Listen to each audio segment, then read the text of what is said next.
All right. Y'all like that? I've been working on my UK accent. All right. All right, man. Welcome to another episode of the Eazy review. For this episode of Power, I know a whole bunch went on, so we finna get straight to it. But before we get straight to it, y'all already know what I'm about to say. Guess what I'm about to say? Leave a what? Drop a what? Y'all been here long enough, man. Y'all know to leave a comment, like, subscribe. Don't forget to turn that noti bell on so you know when I drop. And make sure y'all follow me on Instagram at Garden of Eazy. I'm gonna put that up here again for y'all. Make sure y'all do that. Now, let's get straight into it.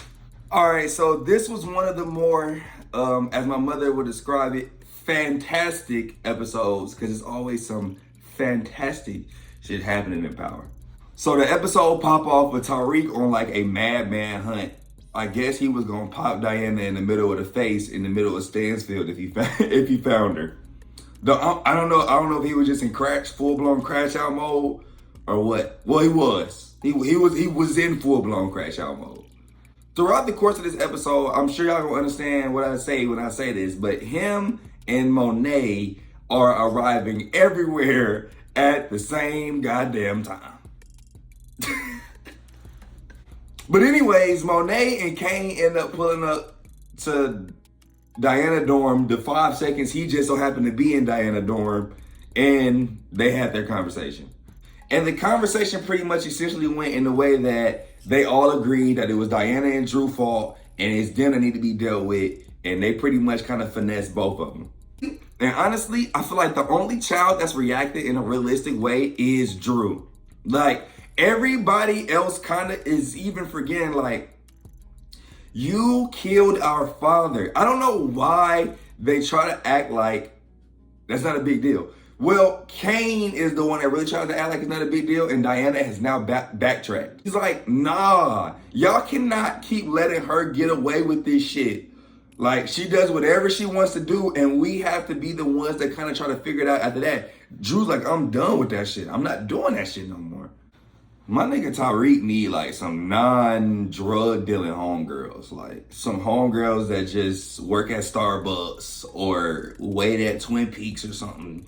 That's just gonna keep it a little bit more grounded with the nigga. You know what I'm saying? Like, everybody around him, them down there tried to kill him and all this other stuff. Like, he needs some regular homegirls. That's what I think he needs. And Kane is in straight murder mode, which I don't really get, because he's so mad about them trying to shoot at her, but is like almost giving her a complete pass for actually killing their father, which is the exact same concept.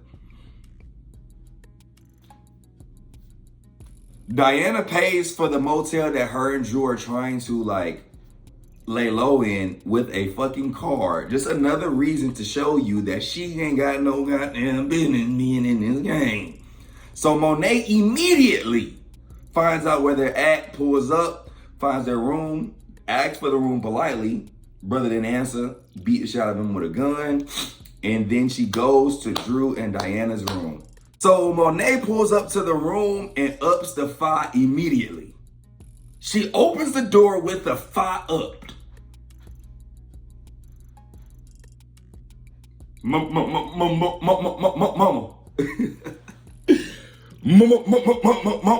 please don't shoot me. Man, and my nigga Drew looked that gun right down his barrel and proceeded to cook the fuck out of her. Like, basically told her everything he ever wanted to say with the pistol in his face. I was so happy because nobody ever tells her shit. Like, she just walks around and does what she wants to do. Nobody ever lets her know what kind of person she is. And he really drilled her ass.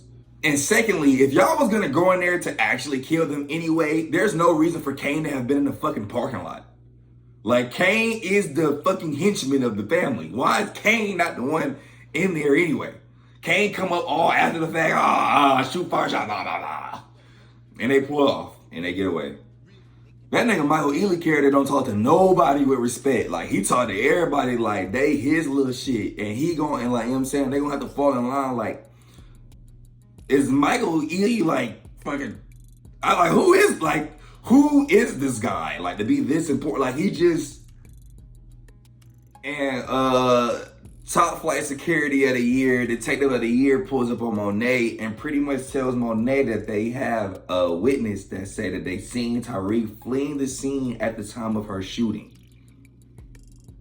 And well, Noma's trying to go legit, it seems, but why would you choose Kane as your go legit partner more than Davis as your go legit partner? Like, to me, that's not even close. Like, one is a lawyer and the other is just a street baby. Like, that doesn't make any sense from a business standpoint, none at all. And well, something tells me that Davis gonna end up hitting Noma too. Like, come on. I told y'all Noma daughter gonna end up hitting Tariq. I already told y'all this. Like, Power gonna make sure everybody have sex. They're going to give it to you. It's going to happen at some point this season. Watch what I tell y'all. And bruh, oh my gosh. Diana goes over Assalamu Alaikum house. I hate this nigga, man. I hate him so much, bruh. And he ain't did nothing. Like, it's not like he's done anything to me personally.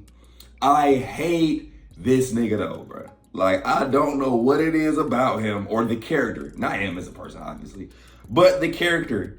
And then the way his face looks playing the character though. Like, he like got one of those punchable faces. Like punch.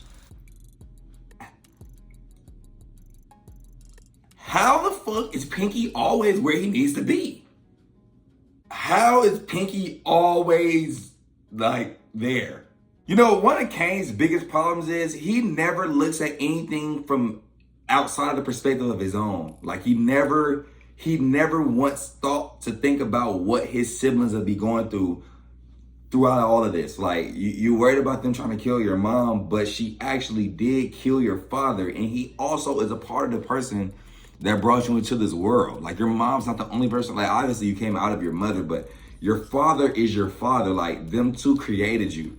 And it's almost like he's just completely negating the father for the shooting at the mother. Like, it's not clicking. And honestly, Drew been reading everybody ass on this episode. Like, Drew letting everybody know, like, everything. He's not playing with niggas. Like, he's letting you know exactly what he thinks this season. So Drew ends up taking the gun from Kane, and he points it at Kane, but I knew he wasn't gonna shoot Kane because his issue's not really with Kane. For as much as he doesn't fuck with Kane, he just wants some type of repercussions for the fact that she killed our father. Like, we can't just keep living under her thumb as if she didn't kill our father. Like, why don't you understand that, Kane? Hey, one thing about Brayden is Brayden gonna stay with him a black chick on the show for sure. He stayed with a black woman for sure. I can't blame him though, yeah. And I've constantly made this mistake. I'm not sure whether or not that's her sister or her cousin, but her sister / cousin finally also told Monet, like, Monet, it's you. You're the fucking problem.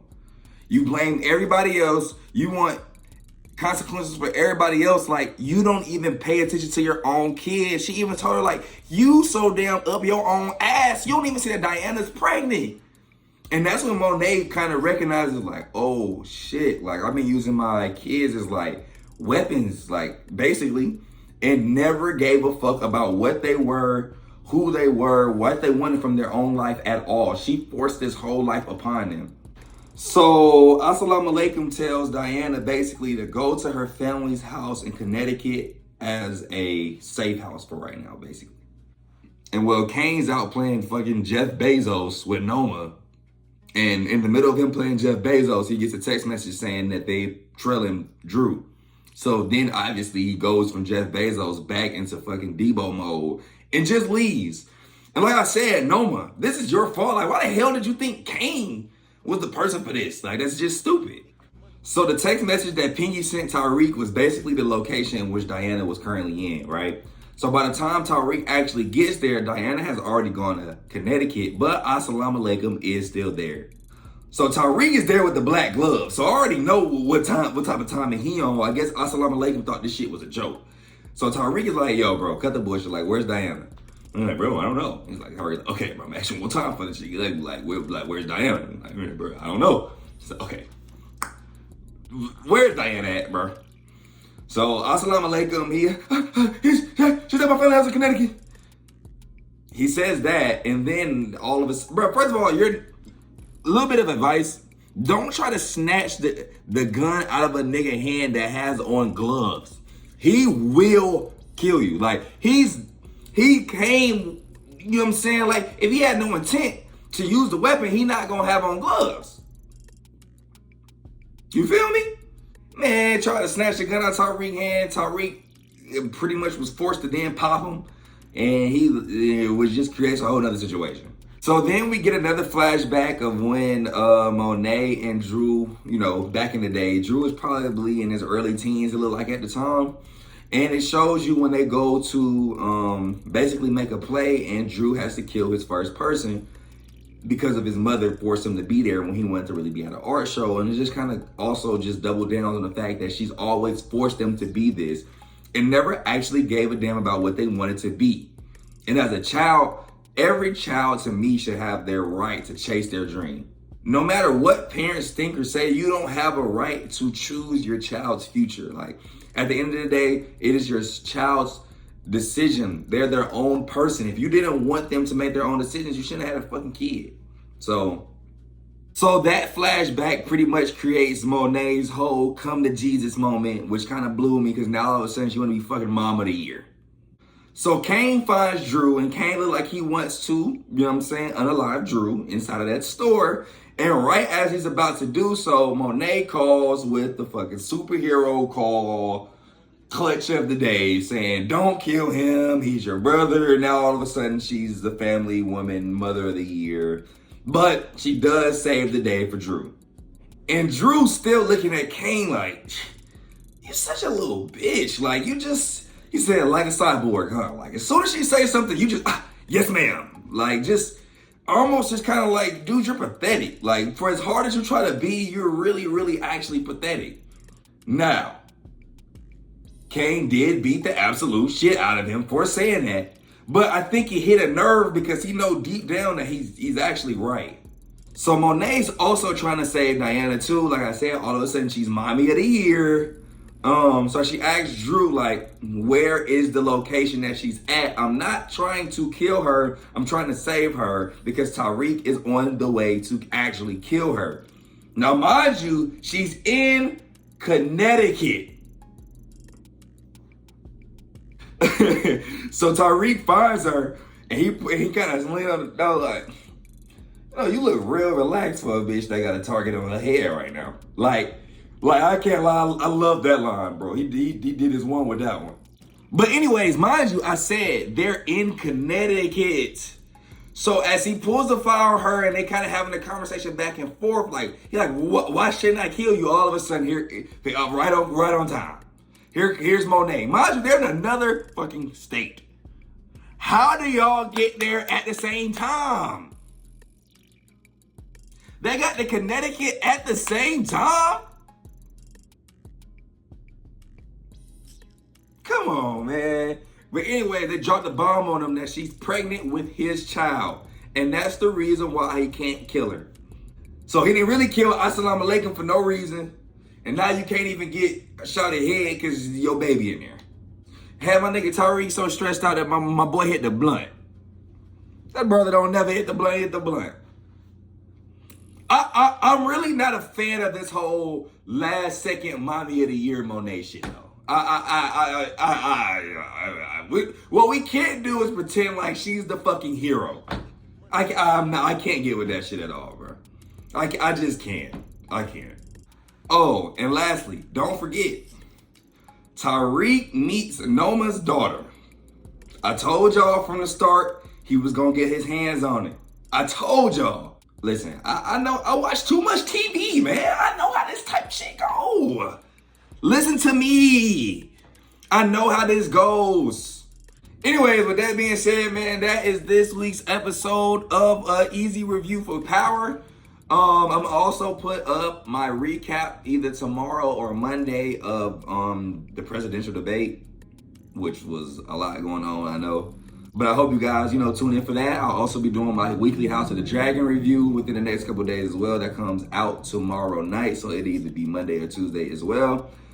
And that's pretty much all I got for y'all today, man. Y'all have an ever so blessed weekend. And I'm out.